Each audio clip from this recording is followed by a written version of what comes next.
बिस्मिल्लाहिर्रहमानिर्रहीम, खुशामदीद। नाज़रीन, आज मैं आपको अपना बयानिया सुनाऊंगा। आज से ठीक एक हफ्ता पहले जुम्मे का ही दिन था। लाहौर के लिबर्टी चौक के ऊपर हम मौजूद थे, हमारी पूरी टीम मौजूद थी, कवरेज के लिए हम मौजूद थे। कंटेनर के इर्द गिर्द जो सिक्योरिटी का इंतजाम था वो कुछ ऐसे था कि लोग दीवाना वार कंटेनर की तरफ लपक रहे थे। लिबर्टी चौक पर हम देख रहे थे कि हर जानिब से गलियां बाजार खुले हुए थे, कारोबार ज़िंदगी चल रहा था। और उन गलियों से कि जहां से लोगों ने जलसागाह की तरफ या उस मकाम की तरफ के जहां पर कंटेनर मौजूद था, जहां से दाखिल होना था, वहां पर किसी किस्म का कोई सिक्योरिटी चेक मौजूद नहीं था। इसके बाद अगला दिन आता है, मंजर बदलता है। गो कि हमने लिबर्टी पर भी देखा कि इमरान खान साहब की आमद से लेके उनकी रवानगी तक किसी किस्म का कोई इंतजाम नजर नहीं आया, बल्कि आसपास की बिल्डिंग्स जो हैं उनके ऊपर भी कोई मौजूद नहीं था। कोई से मेरी मुराद कानून नाफिज करने वाला कोई इदारा या कोई सिपाही। बहरहाल काफिला आगे चलता है, दिन बदलता है, मुरीद के हम पहुंचते हैं। मुरीद के में भी हम यही देखते हैं कि कंटेनर एन उस जगह जाकर खड़ा हो जाता है कि जहां से बिल्कुल सामने ही चंद फीट के फासले पर या चंद मीटर के फासले के ऊपर ओवरहेड पेडिस्ट्रियन ब्रिज है, जहां पर लोगों की एक बड़ी तादाद मौजूद है। एक ढीला ढाला सा पुलिस वाला खड़ा है कि जो लोगों को रोकने के बजाय उनको कह रहा है कि आराम से पुल के ऊपर जाओ। और फिर हमने अगले दिन ये भी देखा कि इमरान खान साहब जब कंटेनर लेके पुल के नीचे से गुजरते हैं तो बहुत से लोग उनको हाथ लगाने की भी कोशिश करते हैं। इमरान खान साहब सिर्फ एक अपोजिशन लीडर नहीं है, बल्कि वो मुल्क के साबिक वज़ीर आज़म भी हैं और उनके सिक्योरिटी का एक खास प्रोटोकॉल भी है। एक ऐसे सूबे की बात हो रही है कि जहां पर उनकी अपनी हुकूमत मौजूद है। फिर हमने आगे देखा कामोकी के अंदर भी यही मामला था, सिक्योरिटी के मामला भी ऐसे ही थे। फिर सिक्योरिटी का मामला इतना ख़राब था कि एक खातून सहाफ़ी भागते भागते शहीद भी हो जाती है, क्योंकि उसको कंटेनर के करीब आने से कोई नहीं रोकता। ये सारी सूरत हाल में 3-4 दिन देखता रहा। मेरा एक ख़ास तनाजुर भी है, मैंने बहुत से जलसे कवर किए हैं, लेकिन इससे आगे मेरा ताल्लुक है कराची से। कराची में जब मुहर्रम का जुलूस निकलता है तो हम देखते हैं कि गलियां और बाजार चंद दिन पहले ही सील कर दिए जाते हैं। इसके साथ साथ एम.ए. जिना रोड, जहां पे मुहर्रम का जुलूस या रब्बीउल अव्वल का जुलूस जिस रोड पे निकलता है, उसमें दाखिल होने वाले तमाम रास्तों के ऊपर कंटेनर रखकर या बसें खड़ी करके रास्ते बंद कर दिए जाते हैं। इमारतों के ऊपर स्नैपर्स मौजूद होते हैं और जिन इमारतों के ऊपर कोई मौजूद ना हो वहां पर किसी और को भी जाने की, किसी आम फर्द को जाने की इजाजत नहीं होती है। ये तमाम सिक्योरिटी के इंतजाम होते हैं। ये इंतजाम पंजाब के छोटे छोटे शहरों में क्यों नहीं किए गए? मुरीद के में किए जा सकते थे, ठीक है, पूरी सड़क बंद नहीं की जा सकती, लेकिन उस मकाम को जरूर बंद किया जा सकता है कि जहां से काफिले ने गुजरने के बाद रुकना है और इमरान खान साहब ने तकरीर करनी है। ये सारा मामला मैंने तहरीक इंसाफ के एक मकामी कायद से, बल्कि एक मरकजी कायद से उनसे कहा कि सिक्योरिटी की जिम्मेदारी के अंदर आप बड़े फाल नजर आ रहे हैं, कुछ इस जानिब भी तवज्जो कीजिए। उन्होंने बड़े आसानी से कहा कि रैलियां कुछ ऐसी ही होती हैं। फिर वही कुछ हुआ जो नहीं होना चाहिए था। अफसोसनाक मामला था, हमने गुज़िश्ता रोज़ देखा, और उसके बाद मुल्क में आज जो कुछ हो रहा है वो भी नहीं होना चाहिए था। क्या बयान तरतीब पा रहा है देखेंगे। उस्मान डार साहब हमारे साथ मौजूद है। डार साहब, आपका बहुत शुक्रिया। डार साहब, खान साहब ने कहा कि मुझे वजीराबाद या गुजरांवाला के अंदर या गुजरात में निशाना बनाने का एक मंसूबा था। उन्होंने किसी इनकी जानिब इशारा किया है। सिक्योरिटी क्यों नहीं फराम की गई खान साहब को? हालांकि पुलिस ने कहा था कि कंटेनर के ऊपर जो है वो बुलेट प्रूफ पोडियम भी लगाया जाए। तो अब खान साहब खुद इसका इजहार भी कर रहे हैं कि पहले से उनको प्लान का इल्म था। तो सिक्योरिटी के मामलात इतने कमजोर क्यों रहे? देखिए, जब किसी को टारगेट किलिंग के लिए बिल्कुल निशाने पे रखा जाए और एक बार नहीं बार बार खान साहब के ऊपर हमलों की कोशिश भी की गई, प्लानिंग भी की गई, और अल्लाह ताला का शुक्र है कि पहले भी वो मंसूबे नाकाम हुए और ख़ास तौर पे वज़ीराबाद पे तो बाकायदा हमला कर दिया गया उनसे, और वो मल्टीपल शूटर्स थे, मल्टीपल लोकेशंस पे मुख्तलिफ़ जगहों से उन्होंने शूट किया है। तो ये नहीं कि वो एक जिसको पकड़ा और बाद एक वीडियो भी जारी कर दी गई। वो भी हम देखेंगे कि पंजाब हुकूमत में कौन सी ऐसी काली भेड़ें हैं जिन्होंने ऐसे ही वीडियो जारी करके गुमराह करने की कोशिश की गई और कातलों को फेस सेविंग देने की कोशिश की गई। जिन तक हाथ पहुंचने चाहिए था उससे पहले एक मजहबी बयानियाँ बनाने की कोशिश की गई। तो वो कौन है या वो कौन था जिसने ये वीडियो भी रिलीज़ कराई, ये सारे हक़ाइक़ कौम के सामने आना ज़रूरी है।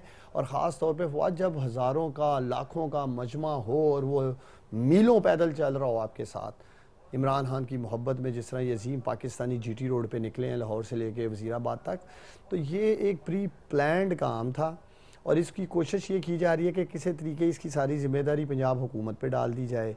और हमारी पूरी कोशिश है कि वो तमाम सबूत वो तमाम चीज़ें इस कौम के सामने लेके आए जो इस किराए के कातिल से ये करवाना चाह रहे थे। अच्छा, डॉक्टर साहब ये फरमाइएगा कि मुकदमे के इंदराज में ताखीर सबब क्या बन रहा है आखिर? देखिए खैर मुझे इसकी मालूमात नहीं है, मैं खुद सियालकोट में हूँ क्योंकि आज हमने एहतजाज करना था, एहतजाज की कॉल थी और 3 नाम खान साहब ले चुके हैं, कौम के सामने रख चुके हैं और उनका मुतालबा भी है इनको ओहदों से हटाया जाए, इस्तीफ़े लिए जाएं और जिसको सैक करना है सैक किया जाए। अब तो फ़ैसला उन लोगों ने करना है जिस जिस ओहदे पे ये लोग फायज़ हैं कि इनको किस तरह हटाया जाना है।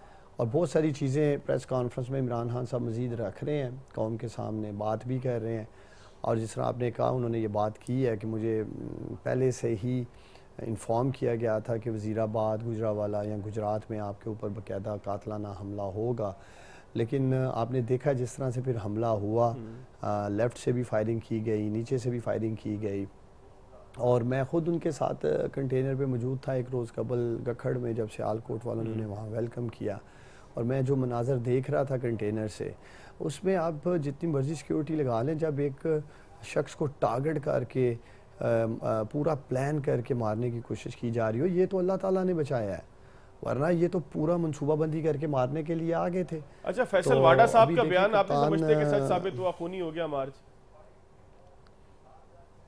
मैं ये समझता हूँ कि फैसल वाडा को भी शामिल तफ्तीश करना चाहिए।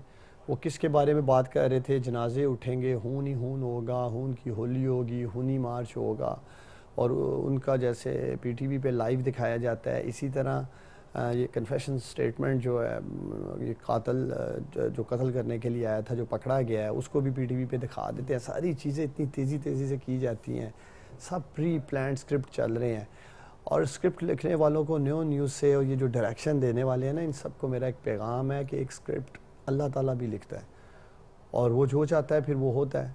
इन्होंने तो लिखा था कि इमरान खान को कत्ल कर देंगे और इमरान खान की ठीक उसी तरह आवाज़ बंद कर देंगे जैसे अरशद शरीफ शहीद की इन्होंने की।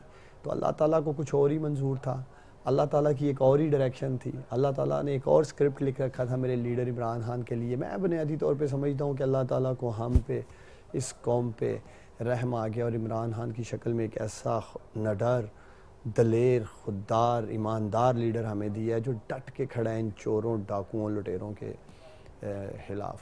अच्छा डॉक्टर साहब, कुछ आवाज़ आपकी आज बैठी हुई भी लग रही है, कुछ आपके जज्बे भी मध्यम लग रहे हैं, आखिर मामला क्या है? हालांकि एहतजाज तो काफ़ी पुरतशद्दुद हुआ है कराची, लाहौर, इस्लामाबाद में भी। देखिए मेरी आवाज़ इसलिए आपको थोड़ी हैवी लग रही है कि मैं पिछले 5 घंटों से मुसलसल सियालकोट में लॉकडाउन चल रहा है, हमने मुख्तलिफ 5 पॉइंट्स पे लॉकडाउन किया है, एहतजाज किया और वहाँ नारे लगा लगा के कारकुनों के नारों का जवाब दे दे के मेरी आवाज़ जो है थोड़ी हैवी हो चुकी है और अभी भी मैं एहतजाज में ही था और वहाँ से ही आया हूँ और न्यूज़ पे बाकायदा आपकी जो गाड़ी यहाँ DSNG आई है सियालकोट, वो बाकायदा उसे कवर भी कर रही थी।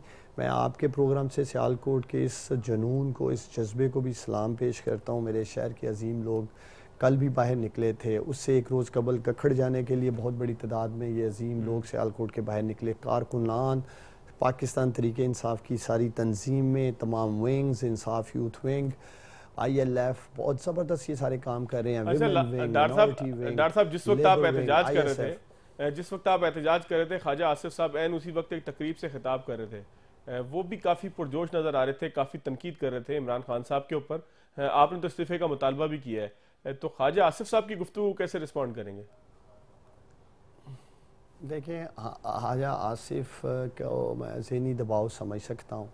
चोर दरवाज़ों से ये हमेशा इसी पार्लियामेंट में पहुँचे हैं।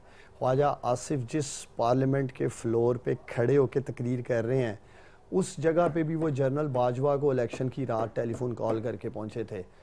मैं सवाल ये उठाता हूँ कि जनरल बाजवा को कॉल करने की जगह चीफ इलेक्शन कमिश्नर को इन्होंने कॉल क्यों नहीं की अगर धांधली हो रही थी? तो इन्होंने जनरल बाजवा से तहफ़्फ़ुज़ लिया, इलेक्शन जीतने के लिए टेलीफोन कॉल की। तो अब देख लें, फिर सर्विसेज भी दे रहे हैं ख्वाजा आसिफ उसी तरह।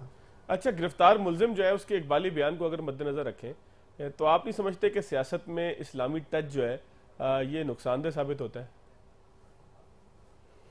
देखिए, जिस किसी ने भी इसको स्क्रिप्ट याद दिलाया था इस किराए के कातिल को, तो अगर आप कौम को सुना सकें उसका क्लिप, तो वो उसने ऐसा रटा रटाया क्लिप वो स्क्रिप्ट था कि वो कहता जी मैंने इसको इसलिए मार दिया, हालांकि उसे पता है वो मार नहीं सका, ना उसका फायर लगा, लेकिन उसको पढ़ाया गया था, सिखाया गया था और उसको इतना रटा रटाया गया था कि मारने के बाद तुमने यही बोलना है। तो पहले उसकी जो स्लिप ऑफ टंग थी उससे वो सच निकल आया था कि मैंने इसको इसलिए मार दिया, और बाद में कहता नहीं जी मैंने इसलिए उस पर हमला कर दिया। तो ये बड़ा कमज़ोर स्क्रिप्ट था। फैसल वाडा नामी फिल्म भी बॉक्स ऑफिस पे पिट गई, और ये जो किराए का कातिल था इसकी भी स्टोरी नहीं बिकी है। हकीकी चेहरे इमरान खान कौम के सामने लेके आ रहा है। हमारा मुतालबा है, अब ये देखें लॉन्ग मार्च ये मज़ीद जिद्दत अख्तियार करेगा, ये लॉन्ग मार्च प्लस होगा। पहले अगर 10 लाख लोग आ रहे थे इस्लामाबाद, अब 25 लाख लोग आएंगे। ये राना सनाउल्ला जितने मर्जी कंटेनर लगा ले, ये अजीम पाकिस्तानी ये सब कंटेनर बहा के ले जाएंगे। और 4 गोलियां मेरे लीडर की टांगों में लगी हैं, और जिस तरह बहादुरी से उन्होंने इस तरह मुक्के का सिंबल बनाया था, और कारकुनों ने जब अपने दलेर लीडर को, नडर लीडर को जब देखा कंटेनर से निकलते हुए, तो वो एक ऐसी कमिटमेंट है हमारे लीडर की हमारे साथ। यही चीज़ पाकिस्तान तरीके इंसाफ के कारकुनान को एक जोश देती है, जज्बा देती है, और यही वजह है कि हम सब जुनून की हद तक अपने लीडर से प्यार करते हैं, मोहब्बत करते हैं। कि इमरान खान नवाज शरीफ की तरह भगोड़ा नहीं है, इश्तिहारी नहीं है। वो नवाज शरीफ जो लंदन दवाई लेने गया आज तक वापस नहीं आया, और सारी की सारी नून लीग यतीमों की तरह मुल्क में, और उनका जो सर पे कोई वारिस नहीं है, खुद को वो एक सियासी यतीम समझते हैं और गए हुए हैं, वहाँ से वापस नहीं आते हैं। तो मेरे लीडर ने हक़ाइक़ की निशानदेही पाकिस्तान में बैठ के की है। बहुत शुक्रिया लंदन में बैठ के। बहुत शुक्रिया उस्मान डार साहब, वक्त अब महदूद था, आगे की तरफ चलेंगे, ब्रेक लेंगे।